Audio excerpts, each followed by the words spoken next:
Hello students, आज के इस वीडियो के अंदर हम प्रेजेंट परफेक्ट टेंस के बारे में पढ़ेंगे। तो प्रेजेंट परफेक्ट टेंस की जो सेंटेंस स्ट्रक्चर है, स्ट्रक्चर सभी टेंसेस की यानी प्रेजेंट इंडेफिनिट और पास्ट इंडेफिनिट के अफर्मेटिव को छोड़ दें तो बाकी सभी टेंसेस की स्ट्रक्चर एक ही तरह होती है। कि साधारण वाक्य में क्या होता है, subject plus helping verb plus verb plus object या कॉम्प्लीमेंट्री, सभी टेंसेस में ये होता है। जैसे यहां पर होगा आई have done my work, I have done my work, यहां पर सब्जेक्ट है, ये हेल्पिंग वर्ब है, ये वर्ब है और ये ऑब्जेक्ट है। तो इसके अंदर सब हेल्पिंग वर्ब क्या होती है, हैज या have. Interrogative sentence negative sentence के अंदर हेल्पिंग वर्ब के बाद क्या आ जाएगा, नॉट। जैसे helping verb plus not plus verb plus object plus object या कॉम्प्लीमेंट्री। यहां पर I have not done my work,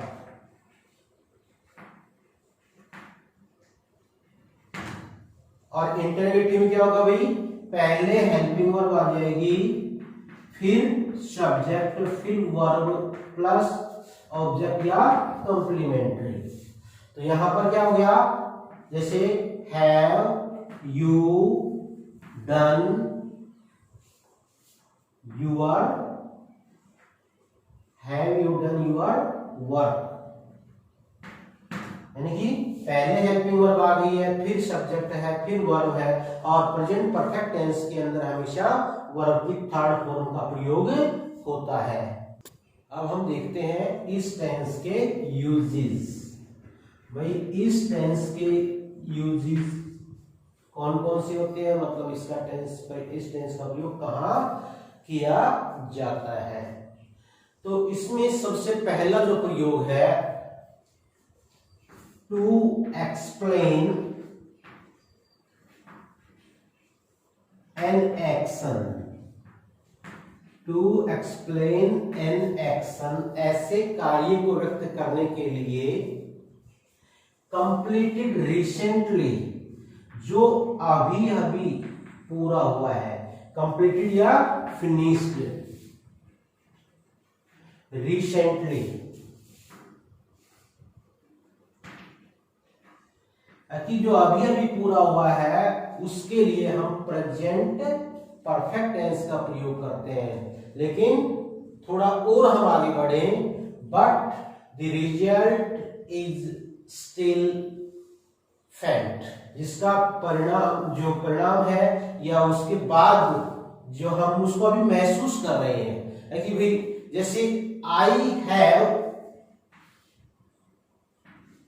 shifted to Rohtak,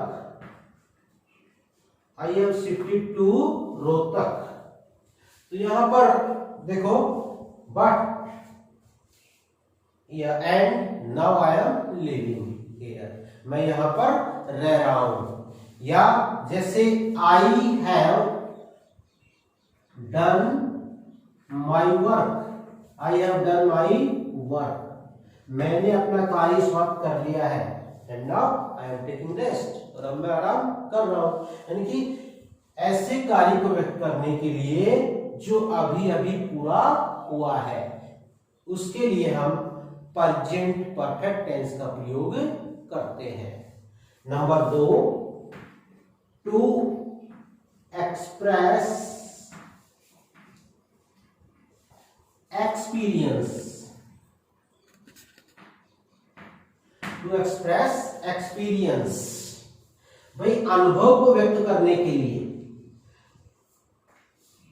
जैसे कोई पास्ट, वैसे तो पास्ट इंसिडेंट है, लेकिन वो हम जब उसे अनुभव के रूप में वर्णन करते हैं, भाई जैसे मान लो मैं आगरा गया, लेकिन जब मैं कहता हूं भाई मैं 2 बार आगरा जा चुका हूं, तो आई visited. I have visited Agra twice. I have visited Agra twice. मैंने 2 बार आगरा की सैर की है. या I have never been to Mumbai. I have never been to Mumbai. मैं कभी मुंबई नहीं गया हूं. यहां पर अनुभव को बता रहा है कि भाई कितने बार, हाउ मेनी टाइम्स. जो कोई अनुभव को बताता है भाई मैं इतने बार गया हूं, 1 बार गया हूं, 2 बार गया हूं, 3 बार गया हूं, कभी नहीं गया हूं, तो ये किसको एक्सप्रेस कर रहा है?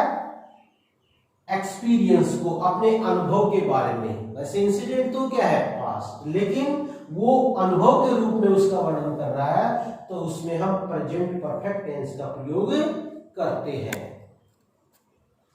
To express an action. To express an action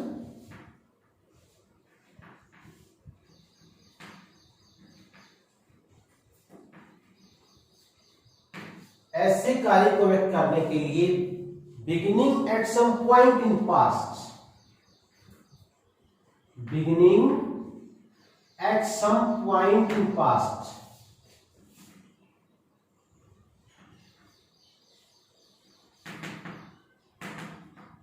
कि पास्ट में, अतीत में किसी समय पर कोई कार्य शुरू हुआ. एंड कंटिन्यूइंग,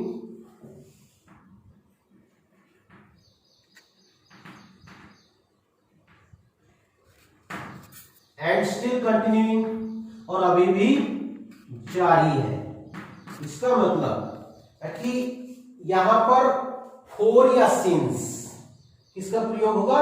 फोर या सिंस. ये जो 2 एडवर्ब्स हैं, फोर और सिंस, इनका हमें ध्यान रखना है. फोर होता है point of time.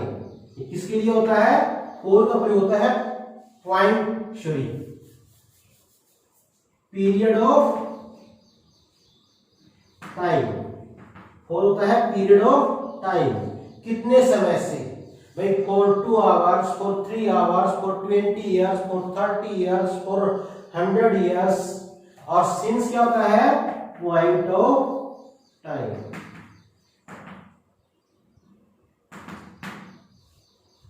Point of time. कई बार ये कह देते हैं कि भाई निश्चित समय के लिए क्या सिंस का प्रयोग, और जो फिक्स्ड नहीं है, अनिश्चित है, उसके लिए हम फोर का प्रयोग करते हैं. लेकिन बेटर ये रहेगा हम कहें पीरियड ऑफ टाइम, समय अवधि, for 2 hours, 3 hours, 5 hours, 10 hours, 20 years. तो टाइम में क्या होगा कि एक ड्यूरेशन होगा, और उसके लिए हम किसका प्रयोग करेंगे? फोर. लेकिन कोई पॉइंट दे दिया, जैसे भाई सुबह से, सिंस मॉर्निंग, सिंस इवनिंग, ठीक है, सिंस 1984, सिंस 1990, सिंस 2003. इस तरह जो टाइम दिया वो क्या हुआ? Point of time. एक निश्चित समय दे दिया है, तो उसके लिए हम किसका प्रयोग करते हैं? सिंस का. तो ये इसका प्रयोग है किसी समय पर, पास्ट में शुरू हुआ और स्टिल कंटिन्यूइंग. जैसे I have non him.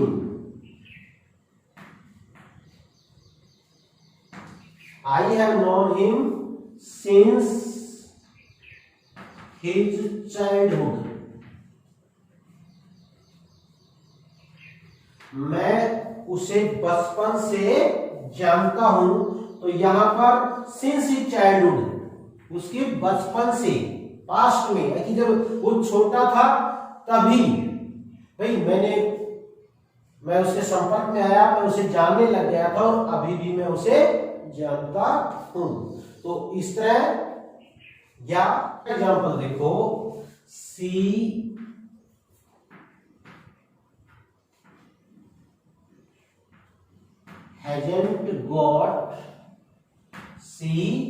hasn't got new clothes 4 years। उसने सालों से, कई सालों से नए कपड़े नहीं खरीदे हैं। इस प्रकार किसका प्रयोग हुआ? प्रेजेंट परफेक्ट का। Number 4, number 4, to express an action that completed or finished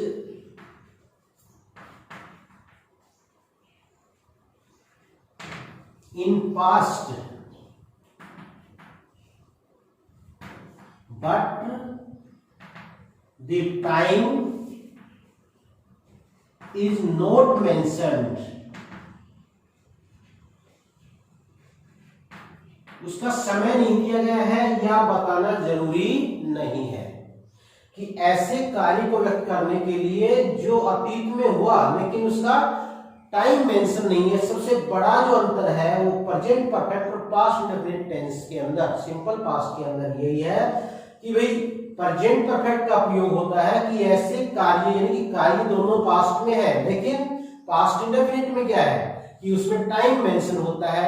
इसके अंदर टाइम मेंशन नहीं होता या मेंशन करना जरूरी नहीं समझा जाता। जैसे आई हैव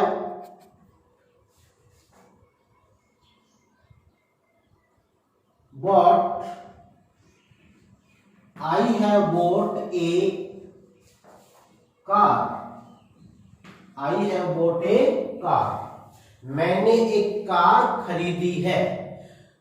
वैसे तो यदि होता कि भाई टाइम मेंशन कर देते, जैसे आई बोट ए कार लास्ट ईयर, मैंने पिछले साल एक कार खरीदी। इस प्रकार ऐसे कार्य को व्यक्त करने के लिए जिसमें समय मेंशन नहीं किया गया या मेंशन करना जरूरी नहीं समझा गया, ऐसे कार्य को व्यक्त करने के लिए हम प्रेजेंट परफेक्ट टेंस का प्रयोग करते हैं। तो हमने जो ये रूल्स पढ़े उसमें से कुछ बातें निकल कर आती हैं कि कुछ एडवर्ब होती हैं जो इंडिकेट करती हैं कि अभी कोई कार्य पूरा हुआ है, उसके लिए हम प्रेजेंट परफेक्ट टेंस का प्रयोग करते हैं। तो जैसे इसमें जो बहुत ही इंपॉर्टेंट वर्ब एडवर्ब्स हैं वो देखो, इनको आप जरूर ध्यान रखें। Ever, never, ever, never, just, yet, once, twice, 3 times,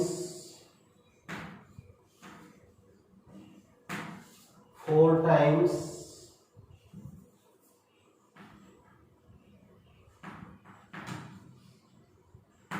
ever, never, just, yet, once, twice, 3 times या thrice भी कह सकते हैं, 4 times। इसके अलावा जो एडवर्ब है हम वो ले सकते हैं कि many times,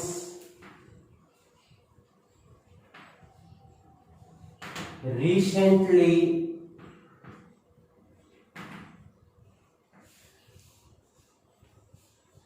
एक्सेट्रा।